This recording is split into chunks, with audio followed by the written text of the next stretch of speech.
Calcium syrups. Dog or cat pregnant అయిందని తెలిస్తే వెంటనే అడిగేది అయితే కాల్షియం సిరప్స్ గురించే. బట్ ప్రెగ్నెన్సీ టైంలో కాల్షియం సిరప్ ఇవ్వకూడదనే విషయం తెలుసా మీకు? సో జనరల్గా దీని గురించి కొంచెం డీటెయిల్గా అయితే మాట్లాడుకుందాము. సో బాడీలో కాల్షియం అనేది మనకి 2 హార్మోన్స్ ద్వారా అయితే రెగ్యులేట్ అయితే అవుతుంటుంది. So parathyroid hormone and calcitonin. So ఇవేవైతే ఉన్నాయో మన బాడీ నీడ్స్కి ఆధారంగా వర్క్ చేస్తూ ఉంటే అవసరం అయితే వాటిని ఇంక్రీజ్ చేస్తూ ఉంటుంది. సో ఎప్పుడైతే మనము ఇప్పుడు ప్రెగ్నెన్సీ టైంలో మనం ఓరల్గా కాల్షియం ఇస్తామో ఈ 2 హార్మోన్స్ అనే వాటి వర్క్ ఏదైతే ఉందో అవి కొంచెం తగ్గిపోతుంది అనమాట.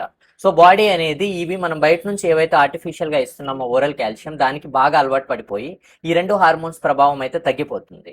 సో బాడీ ఏ స్టేజ్కి వెళ్ళిపోతుందంటే ఈ సూన్ ఆఫ్టర్ డెలివరీ ఏదైతే ఉంటుందో ఒక్కసారిగా మనకి కాల్షియం అనేది ఎక్కువ కావాలి, దేనికి పిల్లలకి పాలు ఇవ్వాలి కాబట్టి. సో బాడీ ఆల్రెడీ ఈ 2 హార్మోన్స్ అనేది కొంతవరకు రెస్టింగ్ ఫేజ్ లో ఉన్నాయి కాబట్టి అవి ఇప్పుడు సడన్ గా వచ్చిన ఈ కాల్షియం నీడ్ ని అనేది బ్యాలెన్స్ చేసుకునే పరిస్థితిలో బాడీ అయితే ఉండదన్నమాట. సో అలాంటప్పుడే ఏమవుతుంది, ఎక్లాంషియా అనే కండిషన్ అయితే వస్తుంది. సో ఇది కొన్నిసార్లు లైఫ్ థ్రెటనింగ్ కండిషన్ కూడా అవ్వచ్చు. సో నెక్స్ట్ టైం ఏం చేయాలి అంటే అంటిల్ అండ్ అన్లెస్ మీ వెట్ మీ డాగ్ ని చూసి ఇస్తే తప్పితే కాల్షియం సిరప్లు అస్సలు వాడకూడదు. ఎప్పుడు వాడుకోవచ్చు అంటే సూన్ ఆఫ్టర్ డెలివరీ అయితే మనం కాల్షియం సిరప్ వాడుకోవచ్చు, అది కూడా వెట్ ని కన్సల్ట్ అయ్యాకే. నెక్స్ట్ టైం మాత్రం ఈ తప్పుని ఎట్టి పరిస్థితిలో చేయొద్దు.